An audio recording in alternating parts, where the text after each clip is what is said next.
Hi guys, and welcome back to the Iron Personal Training YouTube channel. We're back with another video. We're still in off season, and this time we're looking at a speed bench day, and we're doing floor press with a bar weight of 81 kilos and a chain weight, or a total chain weight of 57 kilos. But because not all of the chains come off the ground, we're looking at somewhere between 35 to probably around 45 to 50 kilos added of chain weight. And the reason we're doing this is to try and help lock out speed as we come up. So as you explode through this movement, you need to be really fast to try and outrun the chain weight. So it could help to make that lockout nice and quick and snappy as you're doing it. And it's a really fun exercise to do. Anybody who hasn't used chains, they have obviously the big benefit that they're going to make you more snappy, because you have to try and outrun that chain weight as it adds on quickly as the bar is raised. But it also increases instability in the movement as well, so it makes you be more stable while you're doing the movement. We're then coming on to our next part. So we do a bench variation for 3 sets of 5. This time we're doing a dead stop pin press, and we're doing 150 kilos. So the dead stop pin press is really hard compared to a normal pin press, because you don't have any elastic response to the weight, because you're pushing it from that dead place. You've not built that elastic response that can help to shoot the weight back up, and instead you're doing it, like as it says, from a dead stop. So you've got to really build that power. So if there's a weak point where you're having your bench, it's a really good idea to do this from just below that point, and then press out from there as well. So it should help you improve that weak point. We'll then come on to some reverse grip bent over rows, sets of 10 to 15. This was actually a lot easier than I was expecting, so he kind of did bigger jumps as we went on. This was the first week of doing these variations. So we ended up doing our last week on 80 kilos, this week at 60 kilos, and obviously the middle week we did at 70 kilos as well. We then came on to some dumbbell pullovers. These are something that I've only really started putting back into my training within the last few months, I would say, maybe a little bit longer actually.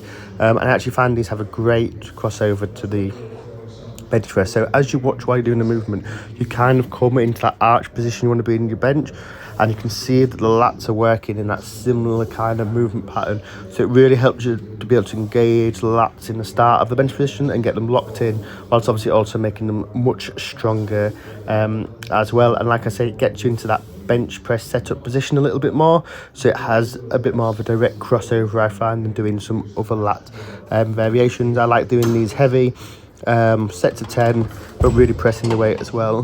We then come on to an interesting exercise next. So what we're doing here is we're doing an overload eccentric on the cable row. So what we do is we pick a weight where you wouldn't be able to pull it with a single arm, but you can do it with both arms.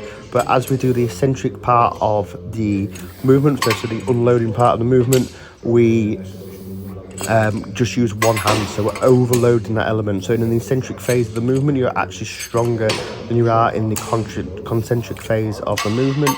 So what that means is that you can overload it in this position. So what you've got to think is, if you're doing a bench press or a squat, for example, you'd be able to go down with much more weight than you can when you're coming back up with it. So what we're doing here is just overloading that position, so we're able to use more weight than we would be otherwise.